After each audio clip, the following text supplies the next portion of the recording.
I have been a self-employed architect in the UK since 2009, focusing exclusively on private domestic clients, most of whom want to alter their existing homes. Occasionally, I get asked to look at sites for one-off houses. If you are thinking of buying a site to build a house, this video has a number of things you should consider prior to purchasing the land.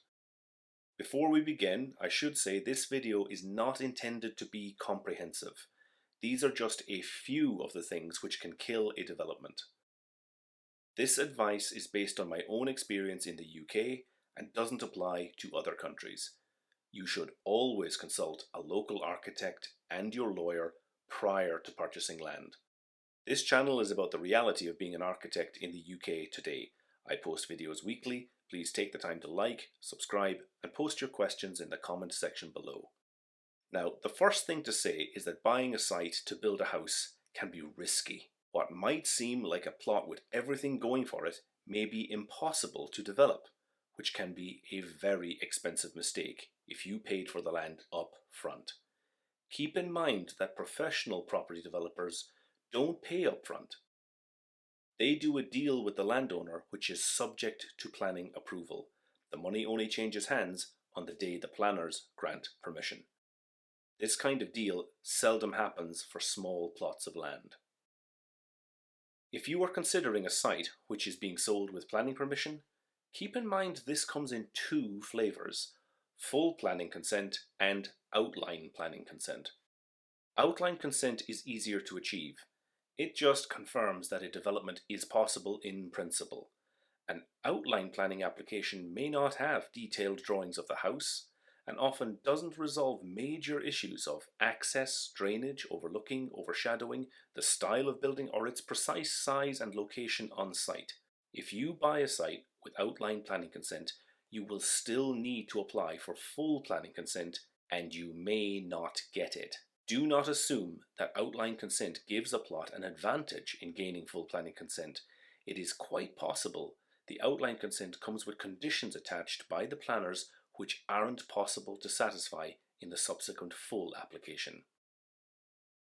Every new house must be able to safely access the public road.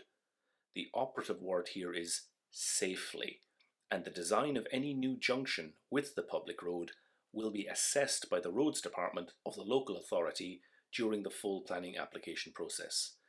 This may sound like a dull bureaucratic exercise, but it has the potential to kill any development dead. Any new junction must be designed so the driver of a car trying to join the public road has an unobstructed view on either side. The higher the speed limit on that public road, the further up and down that road the driver must be able to see. This all makes sense and sounds fair, so how can it kill off a development? As part of your full planning application, a pair of triangles must be shown on a drawing on either side of the proposed junction. The short side of the triangle will usually be 4.5 meters back from the public road. The length of the triangle is determined by the speed limit on that road. The higher the speed limit, the longer the triangle. The important thing to understand is that nothing inside the triangles can be more than 1 meter tall.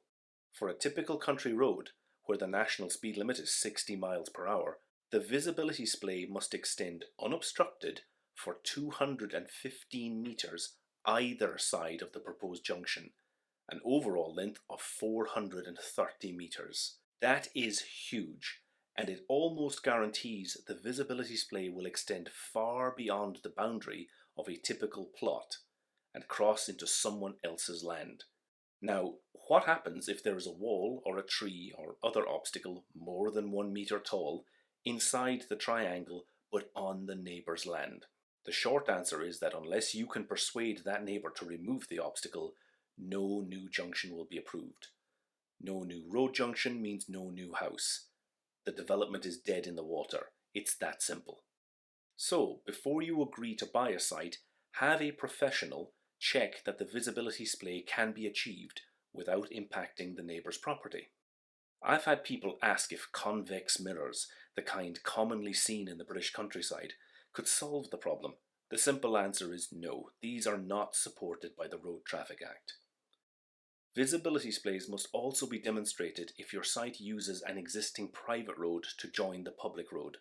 This can cause people to feel unfairly treated by the planners, but the reason is simple: public safety.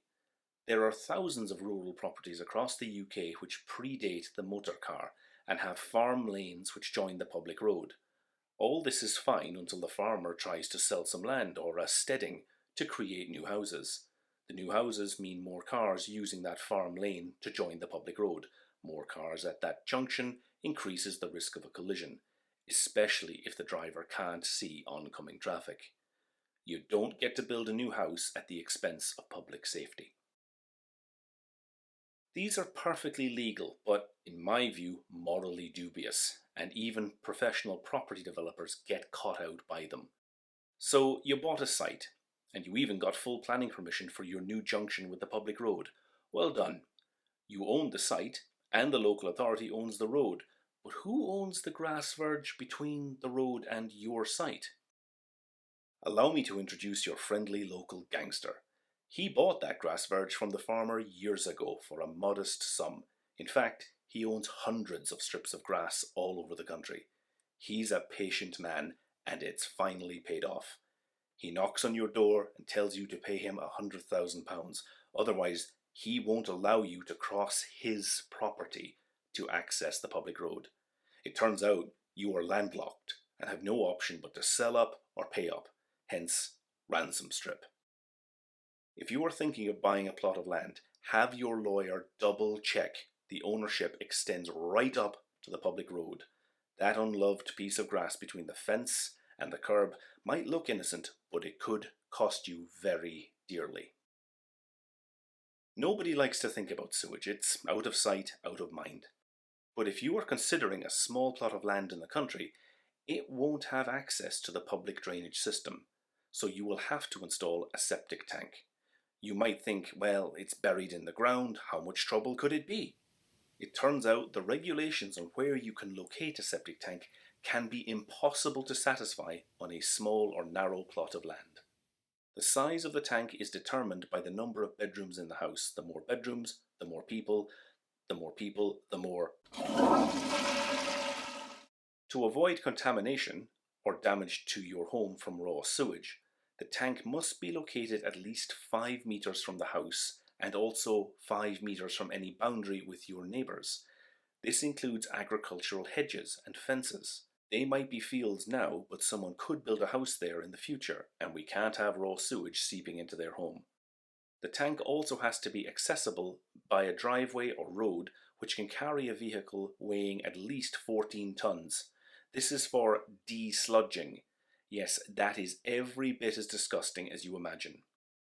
This means that if you plan to locate the septic tank at the rear of your house, there must be space for that 14-ton vehicle to drive around the house. On small or narrow plots of land, these requirements may leave so little land over for development that a house just isn't feasible. At first glance, these issues may seem trivial, but if you don't consider them up front before buying the site, you might waste a huge amount of money buying land which can never be developed. Remember, these are just some of the things which can stop a development from going ahead. If you are thinking about buying a site to build a house, talk to an architect and your lawyer about these issues first. I've put a link in the description to a design guide for visibility splays and septic tanks. I post videos every week. Remember to like, comment and subscribe.